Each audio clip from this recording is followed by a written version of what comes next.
결론부터 말씀드리면 지금 이제 지만원 씨와 한국당 일부 의원들에서 비롯된 그 문제점에 대해서는 뭐 전적으로 똑같습니다. 그 인식은 똑같은데 이걸 어떻게 이제 퇴치할 것인가 혹은 치료할 것인가에 대한 해법은 완전히 다릅니다. 민주당에서 주장하는. 그래서 저는 이제 민주당에서 주장하는 해법, 이것도 결론부터 먼저 말씀드리면 오히려 지만원 씨 같은 사람들을 키워주는 해법이다. 약화시키는 게 아니라, 그 말씀을 드리고 왜 그렇게 생각하는지 말씀을 드리겠습니다. 먼저 지만원 씨는 극우라는 건 칭찬입니다. 제가 볼 때 환자입니다. 환자 내지 사기꾼 뭐 이 정도 결합된.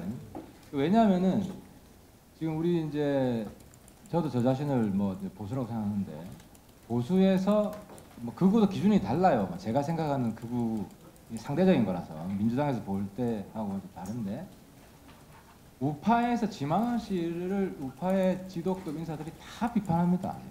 대표적인 분이 조갑재 씨, 조갑재 선생님. 그리고 뭐 여러분들 아실지 모르지만 소위 과거에 한 10년 전에 이름을 떨쳤던 아스팔트 우파, 그 이제 국민행동본부라고 기억하실지 모르겠는데 서정갑 대표, 이런 분들이 지만원 씨를 다 이제 정신병자라고 공격을 합니다. 저보다 더 심하게.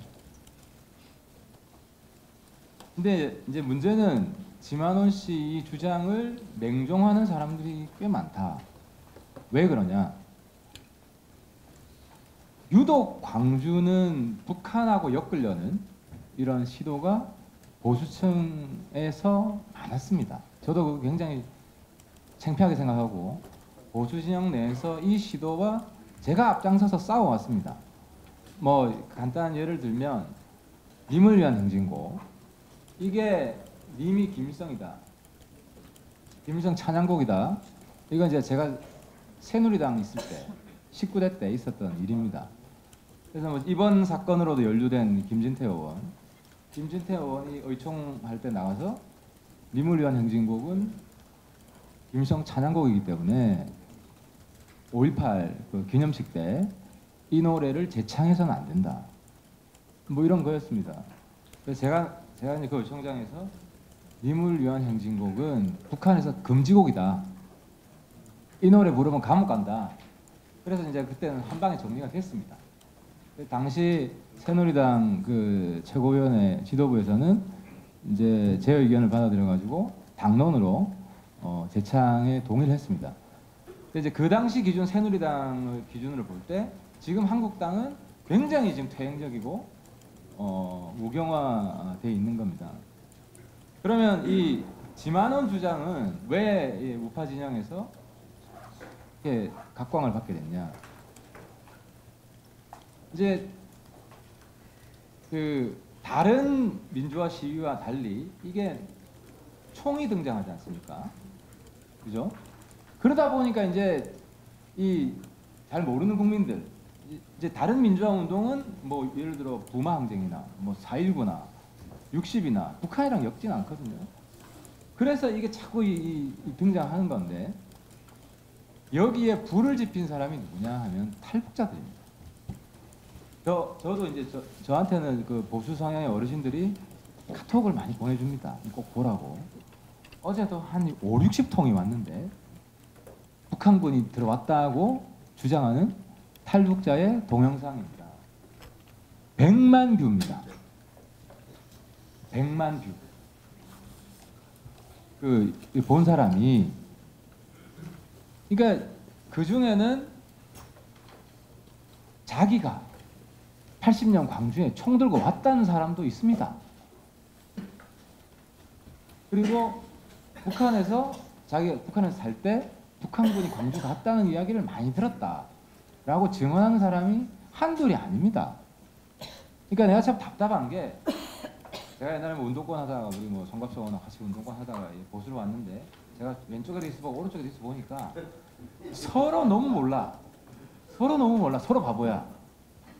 서로를 키워주는, 극자와 극우가 서로를 키워주는. 근데 뭐 극자는 동진당 해산되고 많이 약화됐는데 지금 이제 극우가 맹공을 펼치고 있는데, 그래서 제가 민주당이 해법 정말 답답한 게요. 얼마 전에 그 북한 개입을 삭제하자 법에 제가 그 취지는 이해합니다. 얼마나 불쾌하고 그죠? 제가 대안을 제시하겠습니다. 북한이 개입했다는 가짜 뉴스를 조사하자 이렇게 합시다. 왜냐하면 북한 개입 문제를 완전히 삭제해버리면 지만원 씨 어떻게 조사할 겁니까? 지만원 씨의 그러니까 면책을 해주는 겁니다. 이렇게 크게 사고를 쳐놓고 그 사람은 조사위원이 아니라 조사 대상이거든요. 그렇지 않습니까? 그러고 있는 거예요. 그럼 지만원은 유튜브 뭐 이런데 민주당 지지자분들은 그쪽 유튜브 안 보시죠? 안 보는데 그쪽 분들은 보고 엄청 퍼뜨립니다. 우리 국민들을 지만원 씨 이 소나기에 장악해 해주는 그런 법입니다. 이 법이. 그리고 북한에서 자기가 총 들고 내려왔다는 탈북자 이 사람 조사 안 하실 겁니까? 그죠? 동의하시죠? 법안 바꾸십시오. 그렇게 동의해 드릴 테니까. 그렇죠. 이게 이제 그래서 저 같은 사람이 필요한 겁니다. 왼쪽에도 있어보고 오른쪽에 있어봐야 균형 잡힌 시각으로. 그 다음에 이제 홀로코스트 왜곡 처벌법 이것도요. 좌파도 찬성하고 우파도 찬성합니다. 한국판 홀로코스트 왜곡 처벌법이 필요하다. 좌파도 찬성하고 우파도 찬성합니다. 하지만 그걸로 처벌하고자 하는 대상만 다릅니다. 우파에서는 누구 처벌하고자 하냐? 천안함 폭침 주장한 극좌 애들 처벌하자 해서 이 홀로코스트 왜곡 처벌법을 가지고 옵니다. 남침을 부정하는 뭐 남침 유도설이나 뭐 이런 걸 주장하는 사람을 좌파를 처벌하자고 해서 홀로코스트 왜곡 처벌법을 제정하자고 합니다. 내가 이번에도 민주당이 홀로코스트 왜곡 처벌법을 가지고 와서 5.18 왜곡하는 사람 처벌하자는 거 보고 참 이 우파에 대한 연구가 부족하다. 저거 해봐야 물타기 해서 되지도 않을 법이고. 아니 그렇잖아요. 그 한국당에서 그럼 당장 이것만 처벌하자고 하실 겁니까? 가짜 뉴스가 이거밖에 없습니까? 6.25 참전 용사회 북침했다고 주장하는 사람들 여전히 일부 있죠. 거기서 그럼 처벌하자고 할 것이고.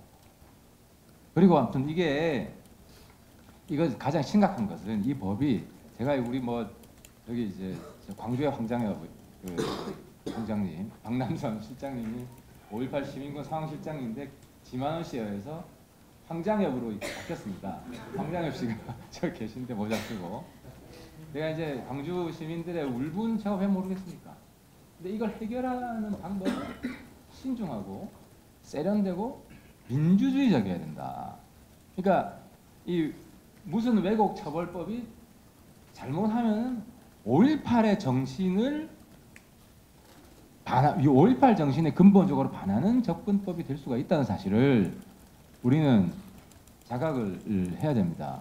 그래서 5.18 왜곡을 대처하는 그 방법도 민주주의를 고양하는 방법으로 해야지 사상과 자유, 독재에 반대해서 싸웠던 5.18 정신을 오히려 훼손할 수 있는 이런 접근은 우리가 좀 신중할 필요가 있다. 그리고 마지막으로 그 명단 공개 가짜 유공자 논란이 있지 않습니까? 이게 이제 웃긴 거는 한국당에서는 5.18 가짜 유공자만 문제 삼습니다. 이게 이제 가짜 유공자는 솔직히 다 있습니다. 5.18뿐만 아니라 모든 유공자에는 인후 보증 제도가 있습니다. 왜냐하면 그 이제 객관적인 증거. 예를 들어 내가 독립운동했다 일제 때 객관적인 증거가 당시 감옥 갔다든지 언론에 기사로 나오지 않으면 객관적인 증거가 없잖아요. 근데 하긴 했어요. 그러니까 독립운동가로 인정받은 사람이나 전문 학자가 연구 결과에서 이렇게 나오는 이런 거를 이제 인정을 해주고 그게 뭐 쭉 다 그런 겁니다. 그 방법이. 그러다 보니까 예를 들어 국가 지원금, 뭐 보험, 연금 이런 것도 가짜로 다 먹는 사람들 있지 않습니까? 그거랑 똑같은 현상입니다.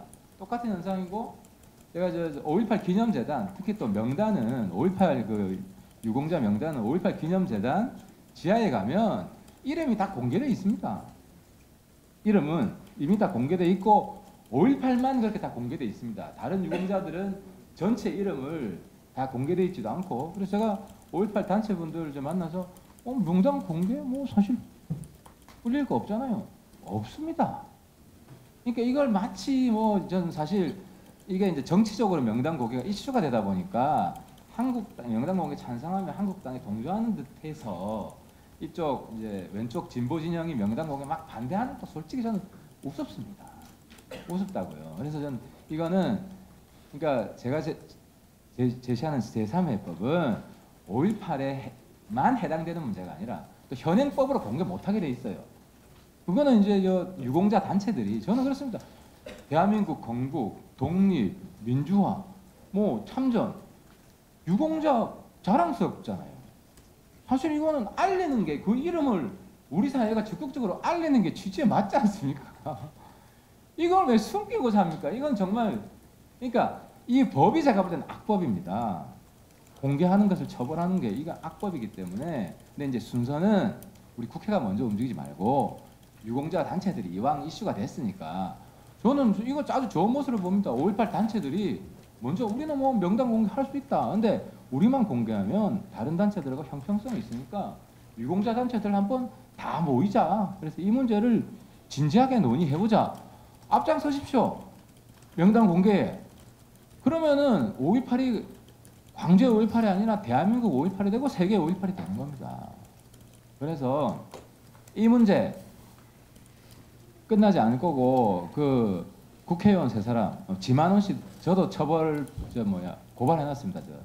제가 고발한 이유는 저랑 같이 북한 인권운동했던 탈북자 단체장들 이 탈북자 단체장들 50몇 명을 광주에 내려온 관첩이라고 광선하고 해가지고 그것도 이제 웃긴 게요. 탈북자들은 지만원 씨를 간첩으로 옵니다. 왜 간첩으로 오냐면 이 탈북 단체장들이 북한 정권에 가장 앞장서서 싸웠던 사람들인데 이 사람들을 간첩으로 모으니까 누가 기쁘냐. 그래서 지만원 씨를 그분들이 고소를 해놨습니다. 그래서 그분들하고도 지금 5.18 단체들하고도 힘을 합쳐야 되고 그 다음에 이제 국회의원 3명 국회에서 지금 제명할 수 있는 좋은 명분이 생겼지 않습니까? 한국당에서 어쨌든 한 사람을 제명했고 그죠? 나머지 2사람은 어쨌든 뭐 제명에 준하는 걸 해야만 됩니다. 그래서 지만원 씨를 처벌하는 것이나 한국당 그 국회의원들을 뭐 제명하는 것이나 지금 제도로 충분히 가능하고 아무튼 이후에 이런 5.18 문제를 대처하는 방식은 민주주의를 고양하는 방식으로 우리가 접근했으면 좋겠다 이 말씀을 드립니다. 예, 고맙습니다.